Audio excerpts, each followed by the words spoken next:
Hello students, good evening Komal, Vicky, Ruchi.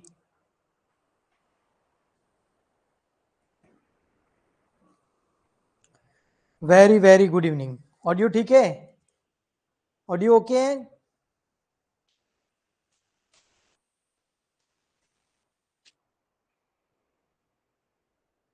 हाँ जी, चलो very good. आगे सब तो फाइनली हम बढ़ रहे हैं फाइनल अकाउंट्स की ओर। ओके, फाइनली हम बढ़ रहे हैं फाइनल अकाउंट्स की ओर।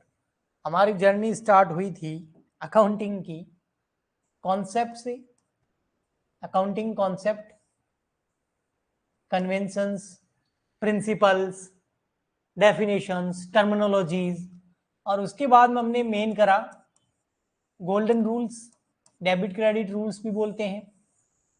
फिर हमने उन रूल्स की हेल्प से, मॉडर्न रूल्स, ट्रेडिशनल रूल्स, उन रूल्स की हेल्प से हमने जर्नल एंट्रीज बनाना सीखा। और जर्नल एंट्रीज की हेल्प से हमने सब्सिडियरी बुक्स भी बनाना सीखा। वो जर्नल एंट्रीज के बाद में हमने सीखा था।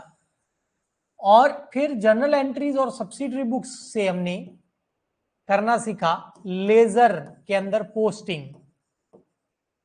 और फिर हमने लेजर के बैलेंस निकाल के हमने बनाना सीखा कि ट्रायल बैलेंस कैसे बनाया जाता है, जिसको हिंदी में तलपट बोलते हैं, वो बनाना सीखा।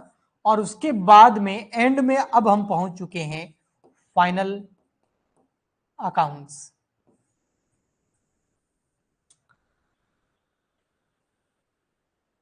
ओके कोमल, एंड में पूछ लेना इस लेक्चर के, ठीक है। फाइनल अकाउंट्स, फाइनल अकाउंट्स को हिंदी में बोलते हैं अंतिम खाते। क्या बोलते हैं? अंतिम खाते बोला जाता है। फाइनल अकाउंट मतलब अंतिम खाते, ठीक है। फाइनल अकाउंट के अंदर अधिकतर 3 अकाउंट बनाए जाते हैं। फाइनल अकाउंट के अंदर अधिकतर 3 अकाउंट जो है वो हमें तैयार करने होते हैं। इसमें सबसे फर्स्ट अकाउंट होता है ट्रेडिंग अकाउंट, बोलते हैं उसको। क्या बोलते हैं? Trading account. ट्रेडिंग अकाउंट का मतलब होता है व्यापार खाता, हिंदी में बोलते हैं व्यापार खाता। सेकंड नंबर हमें बनाना होता है profit and loss account, profit and loss account, यानी कि अंतिम लाभ हानि खाता, लाभ हानि खाता। और थर्ड नंबर हमें बनानी होती है बैलेंस शीट, बैलेंस शीट, जिसको हिंदी में चिट्ठा बोला जाता है। वित्तीय विवरण भी बोलते हैं कुछ लोग, चिट्ठा बोलते हैं उसको हिंदी में, चिट्ठा, चिट्ठा या फिर तुलन पत्र बोलते हैं, सॉरी तुलन पत्र, दो नामों से इसको बोला जा सकता है। ओके, ठीक है। अब ये जो तीनों अकाउंट है इसमें क्या डिफरेंसेस हैं, इनको कैसे प्रिपेयर किया जाता है, इनका फॉर्मेट क्या होता है, तो वो सब हम धीरे धीरे इस चैप्टर के अंदर एंटर होंगे। उसमें टाइम लगेगा। आप बस जो बोल रहा हूं उन बातों को ध्यान से सुनना, अच्छे से समझना, तो ये फाइनल अकाउंट आपको बड़े इजी लगेंगे। सबसे पहले मैं बता दूं, ये ट्रेडिंग और पीएनएल जो है, ये दोनों के दोनों, जैसा कि नाम से पता चल रहा है, ये दोनों के दोनों अकाउंट हैं। ये दोनों के दोनों क्या है? अकाउंट है। ओके, पहला डिफरेंस तो यही हो गया। और ये जो बैलेंस शीट है, ये किसी प्रकार का अकाउंट नहीं है, ये एक तरह का स्टेटमेंट है। ये एक तरह का क्या स्टेटमेंट है, एक विवरण है। और ये क्या है? अकाउंट। जो ट्रेडिंग और पीएनएल है, ये दोनों के अकाउंट है। और इससे हमें क्या पता चलता है कि पूरे ईयर के अंदर जो भी बिजनेस किया, हमने पूरे साल बिजनेस किया और सेल करा, परचेज करा, पेमेंट करा, रिसिप्ट करा, एक्सपेंडिचर हुए, इनकम हुई, सब कुछ हुआ। लेकिन जब ईयर एंड हुआ, साल खत्म हुआ, तो जब हम हिसाब किताब करेंगे तो हमें यह पता लगाना होगा कि हमें इस पूरे साल मेहनत करने से, व्यापार करने से क्या हुआ, प्रॉफिट या लॉस। तो प्रॉफिट और लॉस दोनों में से कोई एक चीज होगी। दोनों की कैलकुलेशन इन ट्रेडिंग और पीएनएल अकाउंट को बनाकर की जाती है। तो ट्रेडिंग और पीएनएल अकाउंट बनाने का जो ऑब्जेक्टिव होता है, जो मकसद होता है, वो ये होता है, ये पता करना कि हमारे बिजनेस के अंदर हमें पूरे साल के अंदर लाभ हुआ या हानि हुई, यानी कि प्रॉफिट हुआ या लॉस हुआ। ओके। और जो बैलेंस शीट होती है ये एक तरह का अकाउंट नहीं होता, ये स्टेटमेंट होता है, और इसको बना करके हमें ये पता करना होता है कि हमारे बिजनेस की फाइनेंशियल पोजीशन कैसी है, फाइनेंशियल पोजीशन कैसी, यानी कि वित्तीय स्थिति, यानी कि आर्थिक स्थिति,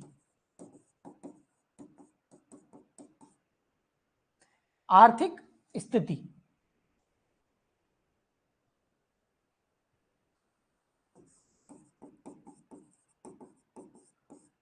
जैसे हर घर में दो चीजें होती है, एक तो होती है उनकी सैलरी कि महीने का वो कितना कमा रहे हैं, उसमें से पूरे खर्चे लेस कर दो तो आ जाएगा महीने में कितना बचा रहे हैं, या पूरे साल में कितनी अपन ने कमाई करी और हमारे पूरे साल में कितने खर्चे हुए, वो लेस करने के बाद हमारे पास जो बचता है वो हमारी सेविंग्स हो सकती है। ठीक है, लेकिन ये तो हुई कैलकुलेशन ट्रेडिंग और पीएनएल की, भाई प्रॉफिट हुआ या लॉस हुआ पूरे साल में, क्योंकि घर तो बिजनेस है नहीं, या बिजनेस की बात चल रही है। मैं तो एग्जाम्पल के लिए आपको समझा रहा हूं कि इतनी इनकम हुई, इतने खर्चे हुए, इतनी हमारी बचत हुई। घर में हम ऐसा करते हैं, व्यापार के अंदर हम ऐसा करते हैं, इतनी कमाई हुई, इतने खर्चे हुए, इतना हमारे प्रॉफिट हुआ या लॉस हुआ। ओके, ये तो होता है ट्रेडिंग और पीएनएल अकाउंट बना के हम पता करते हैं। एक होता है फाइनेंशियल पोजीशन, जैसे हर घर की एक वित्तीय स्थिति भी होती है, फाइनेंशियल पोजीशन मतलब आर्थिक स्थिति भी होती है। जैसे अमीर किसको माना जाता है, जिसके महीने की सैलरी अच्छी खासी है उसको अमीर माना जाता है, या जिसके पास प्रॉपर्टी बहुत है उसको अमीर माना जाता है। जगह जगह पर प्लॉट्स ले रखे हैं, शेयर मार्केट में बहुत बड़ा इन्वेस्टमेंट कर रखा है, बिल्डिंग्स बना रखी है, खूब सारी कॉमर्शियल दुकानें हैं जिनको किराए पे दे रखा है, मकान बना बना के किराए पे दिए हुए हैं, गोल्ड खूब खरीद रखा है, सिल्वर खूब खरीद रखा है ना। तो आर्थिक स्थिति किसकी, इस आदमी की अच्छी होगी या जिसकी सैलरी अच्छी खासी है उसकी अच्छी होगी। तो आर्थिक स्थिति का मतलब ये हो गया कि आपके पास एसेट कितनी है, लायबिलिटीज कितनी है। अगर किसी पर्सन की, किसी व्यक्ति की एसेट्स बहुत है लेकिन लायबिलिटीज कम है, लोन वगैरह नहीं ले रखे उसने, एसेट है करोड़ों में, लायबिलिटीज है लाखों में, तो उसका मतलब उसकी आर्थिक स्थिति, उसकी फाइनेंशियल पोजीशन अच्छी है। लेकिन अगर दूसरा व्यक्ति है जिसने बहुत सारे लोन ले रखे हैं, होम लोन ले रखा है, कार लोन ले रखा है, बाइक लोन ले रखा है, लैपटॉप लोन ले रखा है, पर्सनल लोन ले रखा है, फलाना लोन, एजुकेशनल लोन, तो उसकी स्थिति कैसी होगी, उसकी एसेट कम है, लाइबिलिटी बहुत ज्यादा है, तो उसकी आर्थिक स्थिति खराब होगी। तो ऐसा कैसा हम यहाँ पर भी एसेट और लाइबिलिटी देखते हैं बैलेंस शीट के अंदर, ताकि हमें यह पता चल जाए कि इस बिजनेस की फाइनेंशियल पोजीशन कैसी है। अगर किसी भी बिजनेस की फाइनेंशियल पोजीशन स्ट्रांग होती है, एसेट्स ज्यादा लाइबिलिटी कम, तो वो बिजनेस लॉन्ग टर्म तक आगे चल पाता है, वो बहुत लंबा जाता है, वो लंबी दूरी का घोड़ा होता है ना, लॉन्ग टर्म खेलता है वो।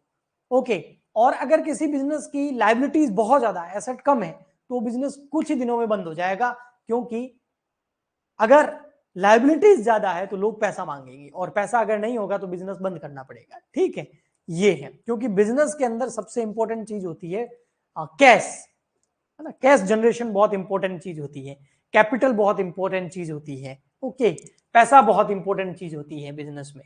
तो फाइनेंशियल पोजीशन कैसी है किसी बिजनेस की, वो जानना हो तो बैलेंस शीट बनाओ, और वो जानने से ये पता चलेगा कि बिजनेस लंबा चलेगा या नहीं, कहीं ऐसा तो नहीं है कि थोड़े टाइम में उसका समापन हो जाएगा।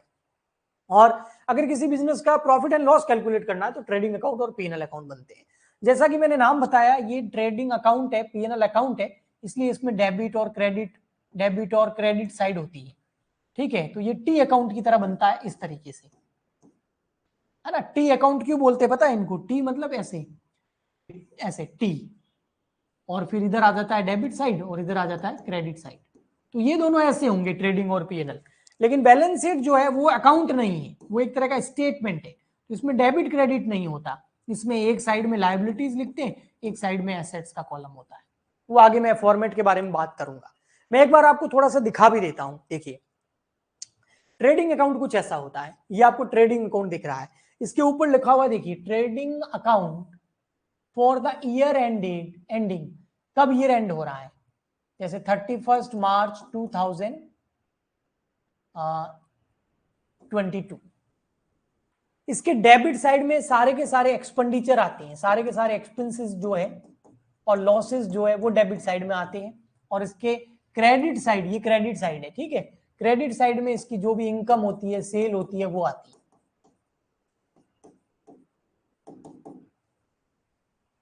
ये ट्रेडिंग अकाउंट। अब बात करते हैं पीएनएल अकाउंट की, प्रॉफिट एंड लॉस अकाउंट की। प्रॉफिट एंड लॉस अकाउंट कुछ इस तरीके का होता है, इसके ऊपर लिखा होता है profit and loss account for the year ending 31 March 2022 मान लेते हैं। ये रही इसकी डेबिट साइड, ये रही इसकी क्रेडिट साइड। इसमें डेबिट साइड में सारे के सारे एक्सपेंसेस एंड लॉसेज आते हैं, और इसकी क्रेडिट साइड में सारी की सारी आपकी इनकम एंड प्रॉफिट आते हैं। जो भी इसके आपको डेबिट साइड में दिख रखे हैं सारे खर्चे हैं, और क्रेडिट साइड में सारे लॉसेस हैं। और डिटेल में पढ़ेंगे, एक बार मैं थोड़ा सा ओवरव्यू बता देता हूं। ये होती है बैलेंस शीट।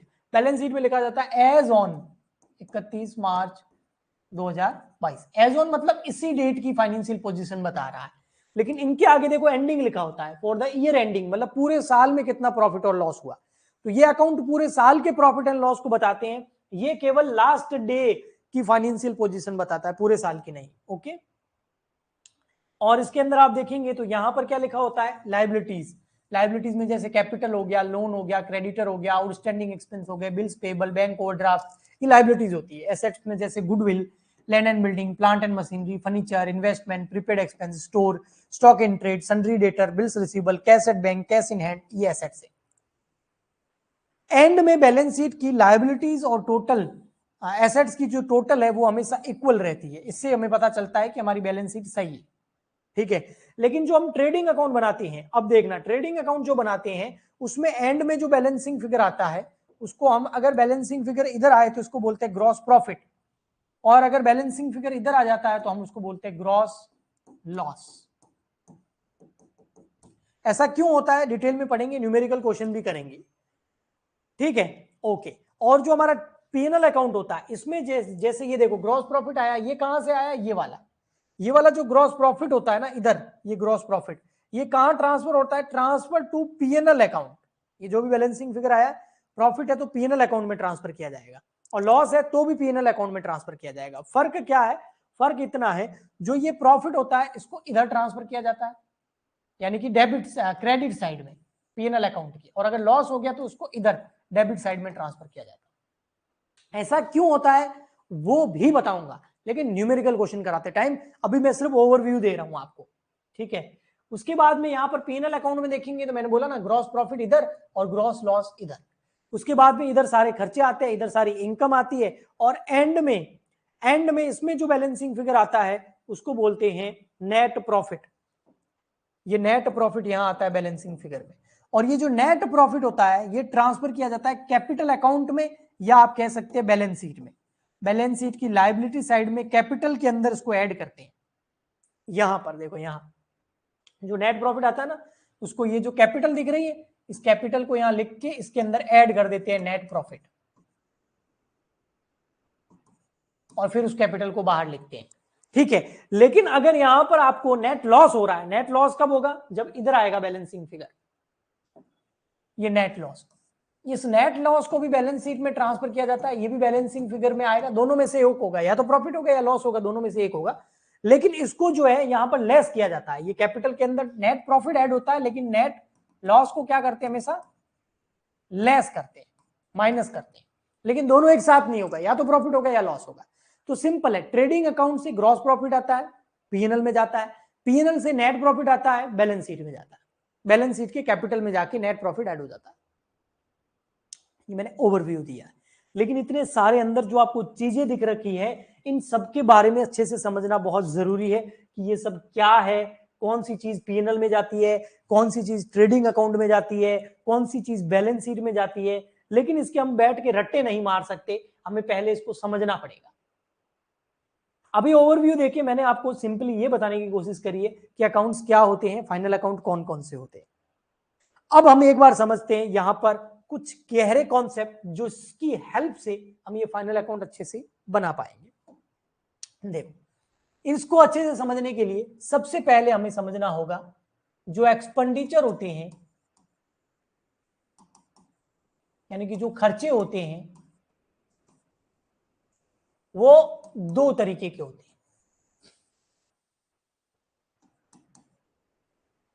एक होते हैं कैपिटल नेचर के, कैपिटल नेचर के खर्चे बोला जाता है, पूंजीगत प्रकृति के। जो भी पूंजीगत प्रकृति के खर्चे होते हैं इसको हमें ट्रांसफर करना होता है बैलेंस शीट में। इसको कैपिटल नेचर का एक्सपेंडिचर इसलिए किया जाता है क्योंकि ये कैपिटल में से खर्चे किए जाते हैं। बिजनेस के अंदर आपके दो तरह का फंड आपके पास अवेलेबल हो सकता है। एक ऐसा फंड जो आपने लगाया है बिजनेस के अंदर, जैसे कि कैपिटल, जैसे कि लोन लिया है, तो ये कैपिटल नेचर का फंड होता है। अगर आप उस कैपिटल नेचर के फंड को खर्च कर रहे हैं तो वो कैपिटल नेचर का एक्सपेंडिचर होता है अधिकतर। ऐसे एक्सपेंडिचर कौन कौन से होते हैं जो कैपिटल नेचर के होते हैं? इसमें से अधिकतर होता है कोई हम एसेट परचेज कर रहे हैं। अगर आप कोई एसेट परचेज कर रहे हैं, संपत्ति क्रय कर रहे हैं, तो वो अधिकतर बड़े अमाउंट की होती है और वो जो संपत्ति हम खरीदते हैं वो अधिकतर कैपिटल में से खरीदते हैं, क्योंकि किसी भी बिजनेस में कैपिटल आती है, उस कैपिटल से ही एसेट्स, मशीनरी, है ना, प्लांट, फर्नीचर वगैरह सब खरीदा जाता है। आप एक छोटा सा एग्जांपल लीजिए, आपको अगर छोटी मोटी कोई कैबिन लगानी है किसी नुक्कड़ पर, किसी कॉर्नर पर, जिसमें जो है आप बीड़ी, सिगरेट, गुटखा वगैरह बेचेंगे, आपने देखी होगी ऐसी बहुत सारी लगी होती है, कोल्ड ड्रिंक्स भी मिलती है, चॉकलेट भी मिलती है, उसमें पान मसाला भी मिलता है। तो आपको लग रहा है कि 1 लाख रुपए की जरूरत पड़ेगी, तो ये 1 लाख रुपए जो आपने लिए घर से, इसको कैपिटल बोलते हैं। अब बस 1 लाख से क्या करेंगे? हो सकता है 50,000 से आपने कैबिन खरीद लिया, 10,000 में उसके अंदर एक छोटा सा फ्रिज लगा दिया, 10,000 में उसका छोटा सा फर्नीचर करा दिया। तो ये आप क्या कर रहे हैं? ये कैपिटल में से खर्चा कर रहे हैं, कुछ एसेट्स खरीद रहे हैं जिससे बिजनेस में ये उस एसेट्स को हम यूज करके बिजनेस को ऑपरेट कर सके। तो वो जो खर्चा होता है वो सारा का सारा कैपिटल नेचर का होता है और उसको हमको कहां ट्रांसफर करना होता है? बैलेंस शीट के अंदर करना होता है। एक होता है बेटा रेवेन्यू नेचर के एक्सपेंडिचर। रेवेन्यू नेचर, हिंदी में इसको बोलते हैं आयगत प्रकृति के खर्चे। ये आयगत प्रकृति के जितने भी खर्चे होते हैं ये कैपिटल में से नहीं किए जाते। ये किस में से किए जाते हैं पता है? ये किए जाते हैं प्रॉफिट में से, या आप कह सकते हो रेवेन्यू में से। जो भी आपकी आय होगी, जो आपकी सेल्स होगी, जो आपकी बिक्री होगी, उसमें से खर्चे किए जाते हैं। तो ये जो खर्चे किए जाते हैं इनको हमें ट्रांसफर करना होता है ट्रेडिंग अकाउंट में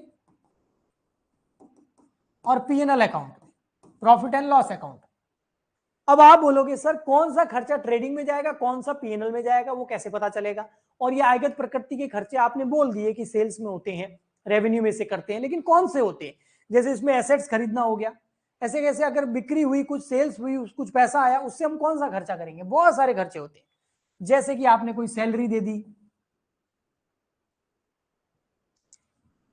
जैसे आपने कोई सैलरी पे कर दी, जैसे कोई आपने कोई वेजेस पे कर दी, जैसे आपने कोई गुड्स परचेज कर लिया, जैसे आपने कोई रेंट पे कर दिया, जैसे आपने इलेक्ट्रिसिटी बिल पे कर दिया, जैसे आपने वाटर बिल पे कर दिया। बहुत सारे खर्चे होते हैं। ट्रेवलिंग एक्सपेंस हो गए, एडवर्टाइजमेंट हो गए, है ना, सेलिंग एक्सपेंस हो गए। तो वो सारे खर्चे जो है वो रेवेन्यू नेचर के माने जाते हैं, आयगत प्रकृति के माने जाते हैं। और ये वाला खर्चा जो हम कैपिटल में से नहीं करते हैं, ये हम प्रॉफिट में से, बिक्री में से करते हैं। इसलिए इसको कहां ट्रांसफर करना है? ट्रेडिंग और पीएनएल अकाउंट के अंदर। ठीक, ओके। अब आते हैं मेन। यहां तक तो समझ में आ गया सर। आपने बताया भैया 3 चीजें बनती है, trading account, PNL account, balance sheet. आपने ये भी बता दिया, ऐसा आप सोच रहे होंगे कि जो बैलेंस शीट है उसमें कैपिटल नेचर की चीजें जाती है, जो भी कैपिटल नेचर का खर्चा होता है वो बैलेंस शीट में जाता है, जैसे कोई एसेट्स खरीदनी, मशीन, प्लांट, फर्नीचर वगैरह। और दूसरी तरफ आपने बोला कि सर रेवेन्यू नेचर के खर्चे होते हैं। रेवेन्यू नेचर के खर्चे वो होते हैं जो ट्रेडिंग पीएनएल में जाते हैं और ये सेल्स में से किए जाते हैं। ये छोटे मोटे खर्चे होते हैं, हर साल होते हैं, मंथली होते हैं, पीरियडिकली होते हैं, अवधि के आधार पर होते हैं। ये वाले खर्चे जो है ना ये डेली रूटीन में होते ही रहते हैं, सैलरी, वेजेस, बोनस, ये चलता ही रहता है। कैपिटल एक्सपेंडिचर रोज रोज नहीं होते, ये कभी कभी होते हैं। एसेट रोज रोज थोड़ी खरीदते हैं। जैसे आपने कैबिन लगाया, कैबिन क्या रोज रोज खरीदोगे? एक बार इन्वेस्टमेंट होता है, बाद में खरीद सकते हैं, लेकिन इतना कॉमन नहीं होता है जितना कॉमन सैलरी, वेजेस, रेंट पे करना होता है। ये कैपिटल में से किए जाते हैं, बैलेंस शीट में जाएंगे, रेवेन्यू में से किए जाएंगे, ट्रेडिंग पीएनएल में जाएंगे। समझ में आ गया होगा आपको। लेकिन जो आपने बोला कि रेवेन्यू और पीएनएल दो अकाउंट है, कौन सा खर्चा ट्रेडिंग में जाएगा, कौन सा खर्चा पीएनएल में जाएगा? दो अकाउंट है ना, ट्रेडिंग अकाउंट और पीएनएल अकाउंट, सॉरी, ट्रेडिंग और पीएनएल अकाउंट। तो कौन सा खर्चा जो है ट्रेडिंग में जाएगा, कौन सा पीएनएल में जाएगा, वो कैसे पता करें? तो यहां पर फर्दर क्या होता है, जो एक्सपेंडिचर्स होते हैं, रेवेन्यू एक्सपेंडिचर्स, उसको दो पार्ट में डिवाइड किया गया है। रेवेन्यू एक्सपेंडिचर की बात कर रहा हूं, कैपिटल की बात नहीं कर रहा हूं, तो यहां पर बैलेंस शीट की बात नहीं आएगी। जो आयगत खर्चा होता है उसको दो पार्ट में डिवाइड किया गया है। इसमें एक खर्चा ऐसा होता है जो होता है डायरेक्ट, एक होता है डायरेक्ट एक्सपेंडिचर,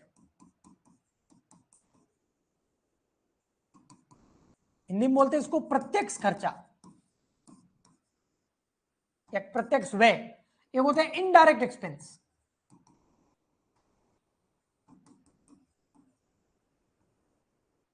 या इनडायरेक्ट एक्सपेंडिचर, अप्रत्यक्ष खर्चा।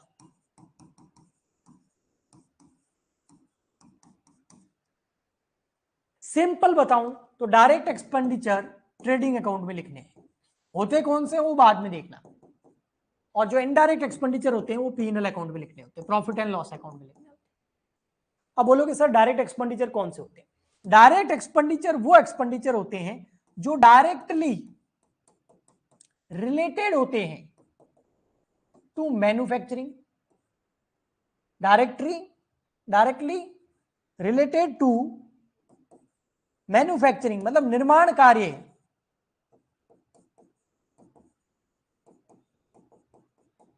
कोई प्रोडक्ट आप बना रहे हो, प्रोडक्शन कर रहे हो, directly related to manufacturing activities, और डायरेक्टली रिलेटेड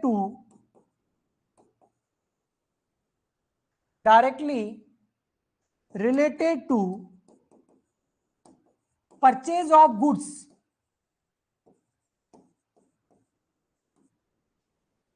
ऐसा सभी खर्चा जो निर्माण कार्य से संबंधित होता है, उत्पादन से संबंधित होता है, प्रोडक्शन से संबंधित होता है, वो डायरेक्ट एक्सपेंडिचर होता है, उसको ट्रेडिंग अकाउंट में लिखना। ऐसा खर्चा जो गुड्स को परचेज करके बिजनेस तक लाने का होता है, फैक्ट्री तक लाने का होता है, गुड्स तो समझते हो ना, माल, और वो खर्चा डायरेक्ट एक्सपेंडिचर होता है, उसको ट्रेडिंग अकाउंट में लिखना है। कुछ एग्जाम्पल दे सकते हैं, बिल्कुल दे सकते हैं। जैसे एग्जाम्पल के लिए फैक्ट्री के खर्चे, फैक्ट्री में हमेशा क्या होता है, फैक्ट्री एक्सपेंसेस सारे के सारे डायरेक्ट होते हैं। फैक्ट्री में क्या होता है, प्रोडक्शन का काम होता है, उत्पादन कार्य होता है, तो फैक्ट्री से रिलेटेड जितने भी खर्चे होते हैं वो सब डायरेक्ट होते हैं, वो ट्रेडिंग अकाउंट में जाएंगे, ट्रेडिंग अकाउंट के डेबिट साइड में।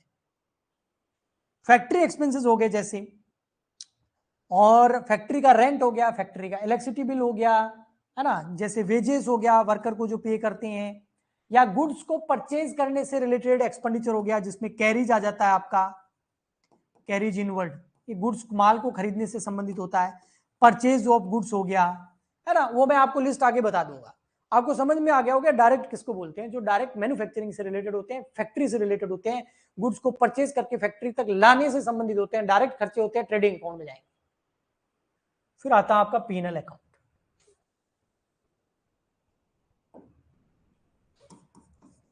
इनडायरेक्ट खर्चे वो खर्चे होते हैं जो ऑफिस से रिलेटेड होते हैं। ये खर्चे जो है ये एडमिनिस्ट्रेशन एंड मैनेजमेंट से रिलेटेड होती है। देखो, एक तरफ फैक्ट्री जहां आवाजें आ रही होगी, मशीनें चल रही होगी, मजदूर काम कर रहे होंगे, वो यहां है। एक तरफ ऑफिस, कंप्यूटर लगे हुए हैं, शांति से लोग काम कर रहे हैं, अकाउंटिंग कर रहे हैं, है ना, सेल परचेज का काम कर रहे हैं, सेलिंग डिपार्टमेंट, है ना। तो एडमिनिस्ट्रेशन, प्रशासन, प्रबंध, मैनेजमेंट, सेलिंग एंड डिस्ट्रीब्यूशन, जैसे कि सैलरी हो गया, जैसे कि रेंट हो गया। अब रेंट यहां पर भी है, रेंट यहां पर भी आएगा। ये फैक्ट्री का रेंट इधर आएगा, ऑफिस का रेंट इधर आएगा, फैक्ट्री का इलेक्ट्रिसिटी बिल इधर आएगा, ऑफिस का इलेक्ट्रिसिटी बिल इधर आएगा। तो फैक्ट्री से रिलेटेड खर्चे सारे इधर, ऑफिस से रिलेटेड सारे खर्चे इधर, यानी कि P&L अकाउंट। इसको डायरेक्ट, इसको इनडायरेक्ट। आया समझ में? एक बार थम्स अप भेजो, फिर आगे बढ़ते हैं।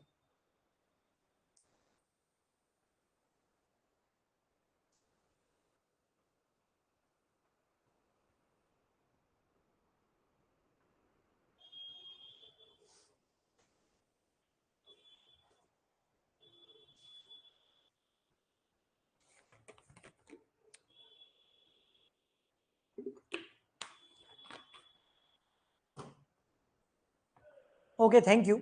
अब देखिए बेटा, थोड़ा सा आपको समझ में आएगा। हम बात कर रहे थे ट्रेडिंग अकाउंट।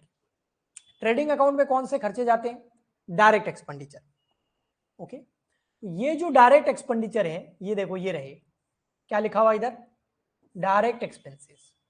ये कौन कौन से हो सकते हैं? कैरीज इनवर्ड, ये डायरेक्ट होता है, याद रखना, अब कुछ याद करना पड़ेगा। ये सारे यहां से लगाकर यहां तक के, ये सारे कौन से? Direct,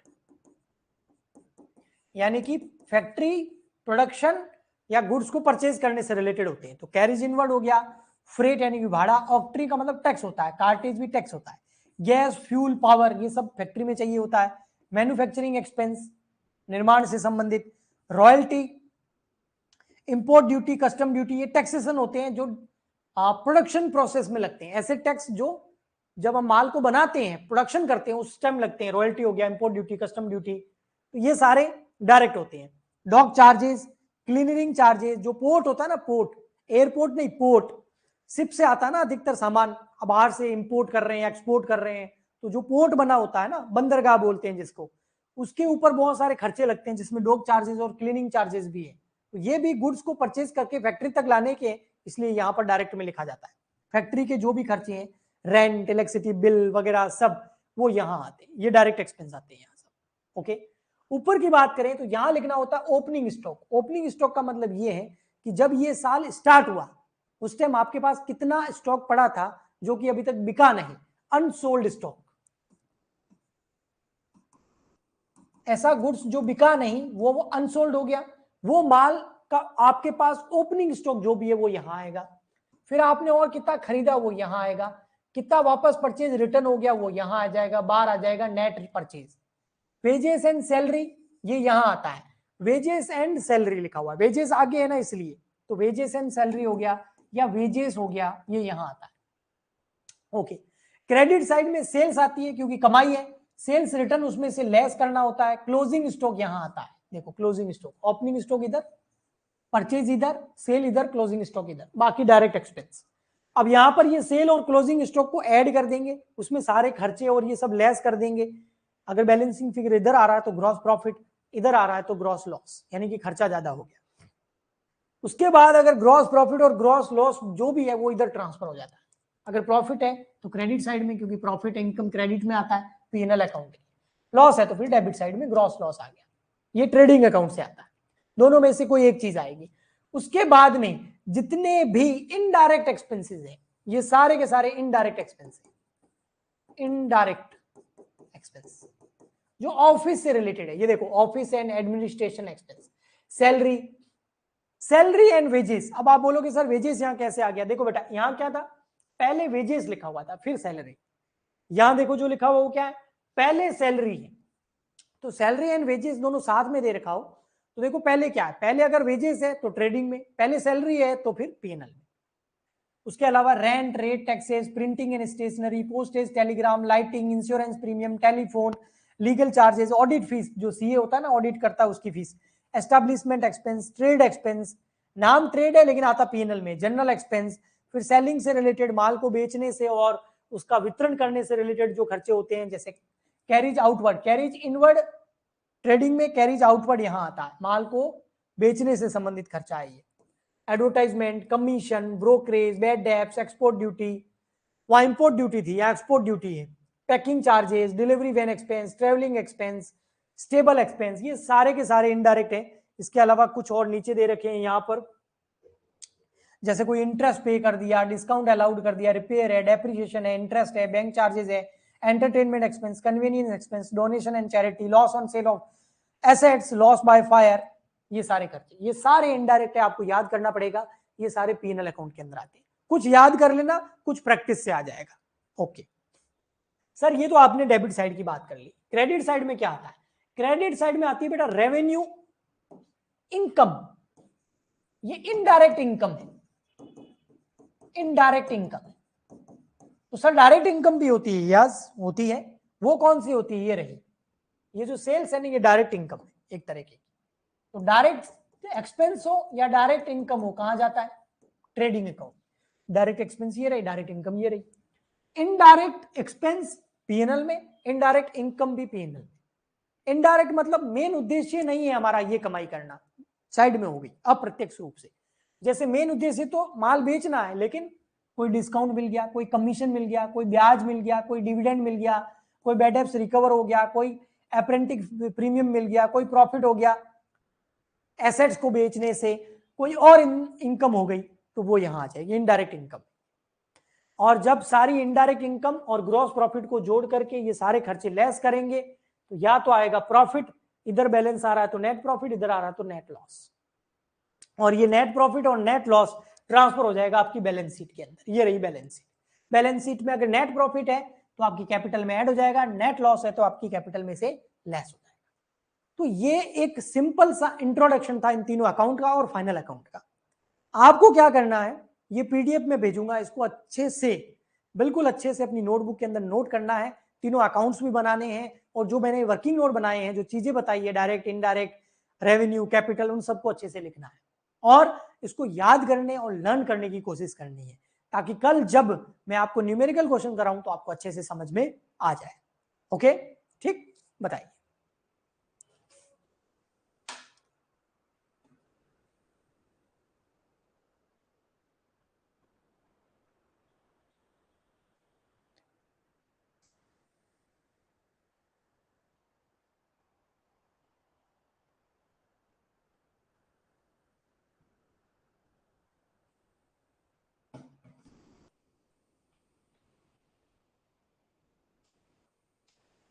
then okay, thank you so much. हम मिलते हैं कल, आज के लिए इतना ही। Goodbye, good night, bye bye.